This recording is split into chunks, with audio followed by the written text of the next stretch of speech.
प्रश्न याआधी अटेंड केलेली आहेत. मंत्री म्हणून प्रथमच येत आहे. हिंदुत्व आणि कोकण यासाठी नेमका काय अजेंडा असेल तुमचा? मंत्री म्हणून पहिल्यांदा विधिमंडळामध्ये पाऊल टाकलेलं आहे. माझ्या पक्षाच्या नेतृत्वाने राज्याचे मुख्यमंत्री आणि उपमुख्यमंत्री आणि माझ्या सर्व वरिष्ठ नेत्यांनी प्रमुखांनी आमच्यासारख्या तरुण हिंदुत्ववादी कार्यकर्त्यांवर फार मोठी जबाबदारी टाकलेली आहे. महाराष्ट्र, कोकण, हिंदू समाज या सगळ्यांना पुढे घेऊन जाण्यासाठी, ताकद देण्यासाठी, संरक्षण करण्यासाठी मी जास्तीत जास्त माझ्या पदाच्या माध्यमातून प्रयत्न करीन. माझ्या खांद्यावर टाकलेली जबाबदारी ही 100% कशी प्रामाणिक पद्धतीने पार पाडता येईल या दृष्टिकोनातून माझी पावलं टाकेल. विरोधक आता 10 वाजता ईव्हीएम विरोधात आंदोलन करताना पाहायला मिळणार आहेत. सरकार म्हणून त्यांना कशा प्रकारे उत्तर दिलं जाईल? शेवटी हेच आंदोलन अगर लोकसभेच्या नंतर केलं असतं तर लोकांना त्याच्यावर विश्वास पण बसला असता.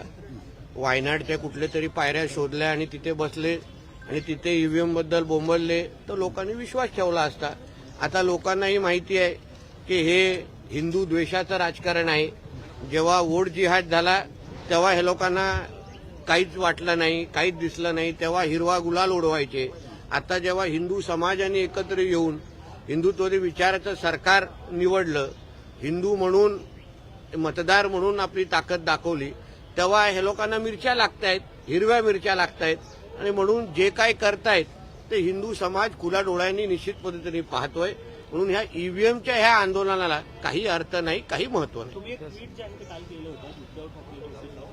निलेश राणेंनी केलेलं. कृपया आपला अभ्यास चांगला करा. आम्ही पण करतो, तुम्ही पण करा. सर, मातोश्रीच्या बाहेर हिंदू गब्बर म्हणून तुमचे बॅनर्स लागलेले आहेत मंत्रीपदाची शपथ घेतल्यानंतर. याउलट तुमच्या बंधूंनी सुद्धा एक ट्विट केलेलं आहे निलेशजींनी की उद्धव ठाकरे राणे कुटुंबाला संपवण्याचा प्रयत्न करत होते. वाटतंय निलेशजी ह्याचं उत्तर देण्यासाठी सक्षम आहेत. तेही एक अनुभवी कार्यकर्ते, समाजसेवक आहे. तुम्ही त्यांच्यासाठी हा प्रश्न ठेवा, ते निश्चित पद्धतीने तुम्हाला पाहिजेसे उत्तर ते देतील. नेहमी आपण जर पाहिलं तर संजय राऊतांना प्रत्युत्तर तुम्ही देत होता. आता काही शुभेच्छा आल्यात का मंत्रिपद झाल्यानंतर संजय राऊतांच्या? एवढी आता महाराष्ट्रातून सगळूनच शुभेच्छा येत आहेत आणि ते एवढ्या म्हणजे त्यांचं एवढं मन मोठं नाही ना, त्याच्या मालकाचं आहे ना त्याचं आहे की बाबा महाराष्ट्रासाठी काम करणाऱ्या लोकांसाठी किंवा मंत्रिमंडळाला त्यांनी शुभेच्छा द्याव्या एवढे मोठ्या मनाचे ते नाही आहेत. आम्ही त्यांना 39 वर्ष ओळखतो.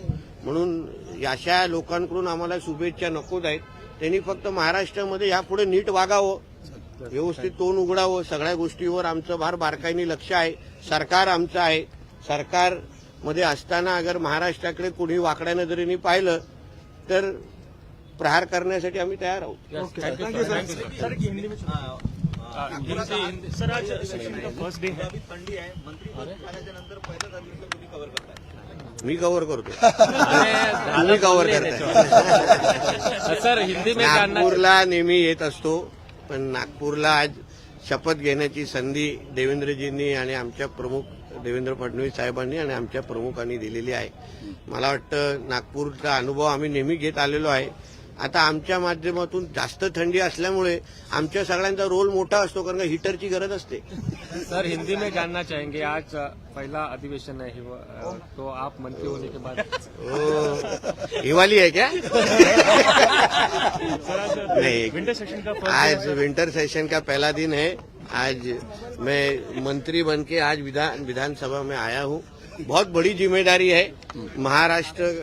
महाराष्ट्र हो, हिंदू समाज हो, हिंदुत्व हो, ये सब की जिम्मेदारी हम जैसे कार्यकर्ताओं के कंधों पे है. आज हिंदुत्ववादी विचार सोच की सरकार हमारे महाराष्ट्र में है और इसलिए हम लोग सब लोग ने जो शपथ कल ली है, हमारे कंधों पे भी बहुत बड़ी जिम्मेदारी है कि महाराष्ट्र में जो हिंदू समाज है, महाराष्ट्र में हिंदू समाज की सुरक्षा करना, उनको विश्वास देना, उसके साथ ही हमारे महाराष्ट्र को एक प्रगतिशील राज्य बनाने के लिए हमारे माध्यम से जितने प्रयत्न हो सकते हैं हम हमारे माध्यम से करेंगे.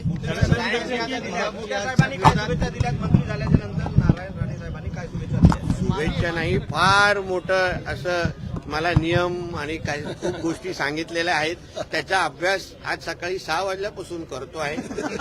तुमच्यासाठी मोठे साहेब असले तरी पण आमच्या शाळेचे प्रिन्सिपल आहेत आणि म्हणून प्रिन्सिपलांकडून एक मोठी यादी आलेली आहे. आमदार जेव्हा झालो तेव्हाही पहिल्यांदा फार मोठी यादी आलेली की कसं नियम, कायदे, परंपरा, प्रथा, परंपरा काय असतात. आता रूल्स ऑफ बिझनेस आणि असंख्य विषयाबद्दल आज सकाळपासूनच चर्चा सुरू झालेली आहे. आता टप्प्याटप्प्याने तुम्हाला त्याचं प्रतिबिंब माझ्या कामामध्ये दिसेल. डिस्टिंक्शन मिळेल का? हा? काही विशेष कानमंत्र माझ्या कानात दिले तुम्हाला नाही सांगितलं. लँड जिहाद बद्दल तुमचा लढा असा सुरू राहील. निश्चित पद्धतीने लव जिहादच्या संदर्भात धर्मांतर विरोधी कायदा आमच्या या 5 वर्षाच्या कारकिर्दीचा आम्ही आमच्या मॅनिफेस्टोमध्ये दिलेला आहे, जाहीरनामामध्ये दिलेला आहे. भारतीय जनता पक्षाने जेव्हा जेव्हा जाहीरनामामध्ये काही उल्लेख केलेला आहे तो शब्द पूर्ण केलेला आहे. उदाहरण 370चा शब्द दिला, राम मंदिरचा शब्द दिला.